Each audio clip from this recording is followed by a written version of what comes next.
اعوذ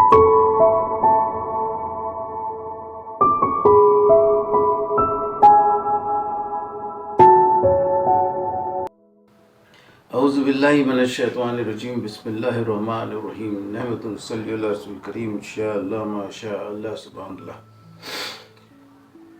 آج 28 مئی ہے، اور یہ 28 مئی کا اہمیت یہ ہے کہ 28 مئی 1998 کو ایٹم بم ایکسپلوڈ کیا گیا تھا،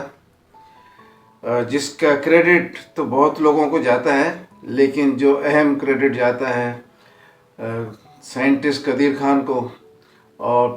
اس وقت کے پرائم منسٹر ذوالفقار علی بھٹو صاحب کو جاتا ہے۔ ان کے بعد کام کو کنٹینیو رکھنے کی وجہ سے ضیاء الحق کو بھی جاتا ہے، اور ان کے بعد اس کو ایکسپلوڈ کرنے کا جو ہمت کیا وہ نواز شریف نے کیا۔ تو سنا ہے کہ بہت لوگ اس کے خلاف پاکستان کے اندر بھی تھے، ڈر رہے تھے کہ ایکسپلوڈ کریں گے، گڑبڑ ہو جائے گا، یہ ہو جائے گا۔ اور کلنٹن نے بہت لالچ بھی دیا نواز شریف کو، یہ لے لو وہ لے لو، جو چاہے لے لو، لیکن اس کو مت ایکسپلوڈ کرو۔ لیکن اس کے باوجود نواز شریف نے ایکسپلوڈ کیا، اور آج آپ کے سامنے نظر آ رہا ہے کہ پاکستان کو کتنا اللہ تعالیٰ نے اس ایٹم بم کے ذریعے صبر دیا ہے، حفاظت کیا ہے، اور دشمنوں کے آنکھوں کو وہ جو بڑے بڑے کھلے تھے غصے میں، ان سب کو ذرا سا بند کر دیا۔ تو اب بات یہ ہے کہ ایٹم بم جو پھٹنا تھا یہ اسلامک ایٹم بم کہلاتا تھا، اور اس کا اسلام سے بھی ایک گہرا تعلق ہے، وہ میں بھی آپ کو بتاؤں گا۔ وہ گہرا تعلق یہ ہے کہ جب ایٹم بم ایکسپلوڈ کیے تھے تو اس وقت سائنسدان لوگوں نے کہا تھا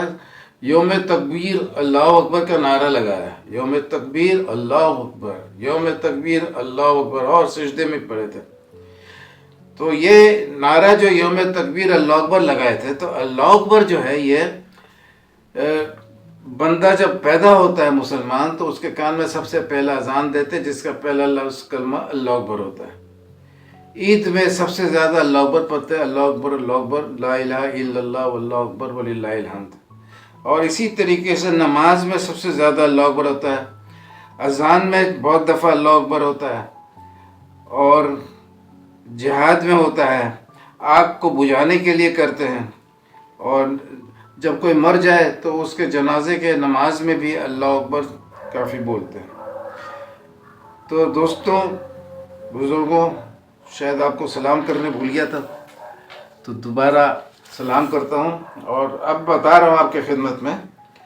کہ یہ اللہ اکبر میرے کو شوق ہوا کہ اتنا جب استعمال ہوتا تو یہ قرآن میں کہاں ہے اللہ اکبر۔ کوئی اس لیے نہیں کہ یہ کلمہ غلط ہے، کلمہ بالکل صحیح ہے، میں ابھی بھی پڑھتا ہوں اور دن رات پڑھتا ہوں، نماز میں پڑھتا ہوں، بالکل صحیح، صرف صحیح نہیں ہے بلکہ بہت خوبصورت بھی ہے۔ لیکن آپ کے خدمت میں چند نکات پیش کرتا ہوں جس سے قرآن کا حکمت اور قرآن کا الہامی ہونا ثابت ہوتا ہے۔ وہ یہ ہے کہ میرے کو شوق ہوا کہ قرآن میں اللہ اکبر کا استعمال کیسا ہے وہ دیکھیں۔ تو جب قرآن کا مطالعہ کیا تو پتہ چلا قرآن میں تو ہے ہی نہیں اللہ اکبر۔ حافظوں سے پوچھا تو کسی نے بولا ذکر اللہ اکبر، کسی نے بولا رضوان من اللہ اکبر۔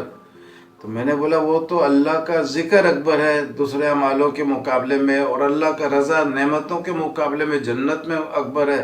لیکن میرا سوال ہے کہ اللہ اکبر کہاں ہے؟ اچھا، بہت لوگ اس کا ترجمہ بھی غلط کرتے تھے کہ اللہ بہت بڑا ہے، یہ بھی نہیں ہے۔ تو اب جب قرآن کو میں نے زیادہ مطالعہ کیا کہ بھئی اکبر کا لفظ جو آیا ہے تو اکبر کس طریقے سے آیا، تو ایک مثال یہ ملا کہ ابراہیم علیہ السلام پہلے دیکھتے ہیں چاند تارے کو، پھر وہ ڈوب جاتا ہے تو بولتے کہ یہ میرا رب نہیں ہے، اور پھر اس کے بعد چاند کو دیکھتے ہیں وہ بھی ڈوب جاتا ہے، بولتے یہ بھی رب نہیں ہے۔ تو تارا چاند کے بعد پھر سورج جب آتا ہے خوب چمکتا ہوا تو بولتے ہاذا ربی ہاذا اکبر، پھر وہ ڈوب جاتا ہے، بولتے یہ بھی رب نہیں ہے۔ تو ادھر میں ہاذا ربی ہاذا اکبر کے مطلب یہ ہوا کہ چاند اور تارے سے بھی بڑا ہے، تو یہ ان کا قول تھا، تو یہ مقابلتاً استعمال ہوا۔ اسی طریقے سے جنت میں بہت ساری نعمتیں ہیں لیکن اللہ کا جو رضا ہوگا وہ ان نعمتوں سے بھی افضل ہوگا، زیادہ اکبر ہوگا۔ رضوان من اللہ اکبر، جہاد بھی افضل ہے، زکوٰۃ بھی افضل ہے، سب یہ بہت اچھی اچھی باتیں ہیں، لیکن ذکر اللہ اکبر، اللہ کا ذکر سب سے بڑا ہے۔ اچھا، اب اللہ کے 99 نام میں اکبر نہیں ہے اور قرآن مجید میں بھی نہیں ہے، تو یہ کیوں نہیں ہے یہ دیکھیں۔ اب ایک آیت ہے کہ سورہ سجدہ کا 32 نمبر سورہ ہے، 21 نمبر آیت ہے، اور اس میں لکھا ہوا ہے کہ دنیا کا عذاب اصغر ہے، چھوٹا ہے، لیکن آخرت کا عذاب اکبر ہے، یعنی دنیا کے عذاب سے بڑا ہے۔ یہاں بھی مقابلتاً استعمال ہوا۔ اب قرآن شریف میں ایک سورہ ہے سبا 34 نمبر، اس کا آیت نمبر 3 میں ہے کہ اللہ کے پاس ایک کتاب ہے، اس میں ہر ذرہ کا ذکر ہے، اس ذرہ سے اکبر بھی ہے اور اس ذرہ سے اصغر کا بھی ذکر ہے۔ اس ذرہ سے اصغر میں ایٹم بم کے جیسا بھی تصور آ جاتا ہے ذہن میں کہ اصغر کا بھی ہے، تو وہ ذرہ کو جو پھاڑ دو تو ایٹم بم کے جیسا پھٹتا ہے۔ تو یہ ایک مزے کا ایک کنیکشن بھی ہے جو آپ کی خدمت میں رکھا ہوں، لیکن مزے کا بات یہ ہے کہ 2 ذرہ بھی اگر ہونا تو بحیثیت خود 2 ذرہ تو نظر بھی نہیں آئے گا، لیکن 2 ذرہ کو 1 ذرہ کے مقابلے میں اکبر بولا جائے گا کہ یہ 1 ذرہ سے 2 ذرہ بڑا ہے، لیکن یہ خود بحیثیت خود بڑا نہیں ہوگا۔ بحیثیت خود بڑا ہوتا ہے تو اللہ کے نام میں کبیر ہے، کبیر کے معنی بحیثیت خود بڑا، لیکن اکبر کا ایسا بھی استعمال ہوتا ہے کہ 1 دن کا ایک بچہ ہے، ایک بچہ 2 دن کا ہے، تو 2 دن کے بچے کو آپ اکبر بول سکتے ہیں۔ کبیر کبھی نہیں بولیں گے جب تک بحیثیت خود بڑا نہیں ہو، لیکن اکبر 1 دن کے مقابلے میں اکبر بول دیں گے۔ 3 دن کا کوئی بونا ہو تو 2 فٹ کے بونا کے مقابلے میں 3 فٹ کو بھی اکبر بول سکتا ہے۔ اکبر کے معنی لمبا بھی ہونا ضروری نہیں ہے۔ تو اکبر چونکہ ہمیشہ مقابلتاً استعمال ہوتا ہے، تو قرآن شریف اللہ کا کلام ہے، اللہ کے ساتھ کوئی مقابلہ ہے نہیں، تو اللہ تعالیٰ نے اللہ اکبر خود استعمال اپنے کلام میں نہیں کیا، لیکن اپنے نبی کے ذریعے حدیث شریف میں بار بار اس کا استعمال کرایا، اور اس استعمال سے ایک بات بہت خوبصورت ثابت ہو گیا کہ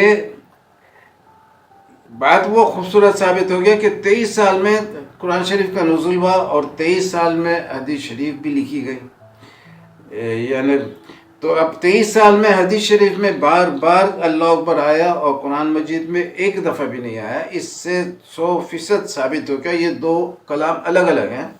قرآن شریف اللہ کا کلام ہے، حدیث شریف رسول پاک صلی اللہ علیہ وسلم کا کلام ہے، اور اگر یہ بھی اللہ کا کلام ہوتا تو اس میں بھی اللہ اکبر نہیں ہوتا، اور اگر قرآن شریف رسول پاک صلی اللہ علیہ وسلم کا کلام ہوتا تو اس میں بھی اللہ اکبر ہوتا۔ تو یہ ایک بہت خوبصورت یہ تھا۔ تو اس پہ میں نے مسلمانوں سے کہا تھا، میں 4 کلر کا ایک چھوٹا سا کتابچہ پرنٹ کیا تھا، سیدھے ہاتھ میں چاند کا فوٹو، الٹے ہاتھ میں سورج کا فوٹو تھا، اور میں نے کہا تھا کہ چاند سے خوبصورت دلیل اور سورج سے زیادہ چمکتا ہوا دلیل کہ قرآن شریف اللہ کا کلام ثابت ہو رہا ہے کہ 23 سال میں اس میں اللہ اکبر نہیں ہے، اور حدیث شریف رسول پاک صلی اللہ علیہ وسلم کا کلام ثابت ہو رہا ہے کیونکہ یہ اللہ اکبر اس میں موجود ہے۔ اور مسلمانوں سے کہا تھا کہ یہ خوبصورت خبر ہے، روحانی خبر ہے اللہ کی طرف سے، اس کے اوپر ایک جشن بنا۔ یہ میں نے 14 مارچ 1999 کو کہا تھا، اور 1999 بہت خوبصورت سال تھا میرے لیے، موبائل وغیرہ کا بہت اچھا رہا تھا۔ تو یہ 14 مارچ کو میں نے کہا تھا، میرے ذہن میں کچھ بھی نہیں تھا، اور اس وقت کہ ایٹم بم کا بھی یوم تکبیر بنے گا، یہ سب بنے گا، میرے ذہن میں کچھ نہیں تھا۔ لیکن اللہ کا شان ہے کہ 14 مارچ کو بولا تھا، اور 28 مئی کو یوم تکبیر کے نام سے، یوم تکبیر اللہ اکبر اس نعرے کے نام سے 28 مئی کو یوم تکبیر بنانے کا نام دیا گیا، اور پتہ نہیں 2-2.5 ہزار لوگوں نے اس کا نام پیش کیا، 4 ٹی وی اسٹیشن نے رات بھر اس کا جشن منایا۔ تو میرے کو بہت خوشی ہوئی کہ میں نے کہا تھا کہ جشن بناؤ، میرے آرٹیکل سے ڈائریکٹ لنک نہیں تھا، یہ سب تو جن کا کریڈٹ تھا ان کو دے دیا میں نے کریڈٹ، لیکن اس میں اللہ تعالیٰ نے اپنے قرآن کا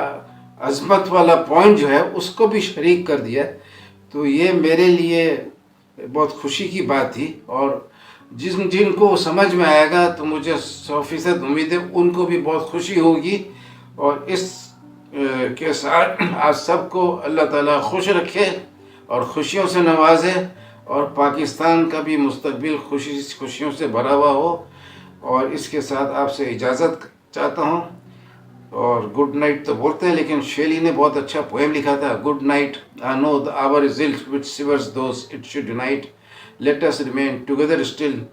then it will be good night۔ تو اس کے ساتھ اللہ حافظ۔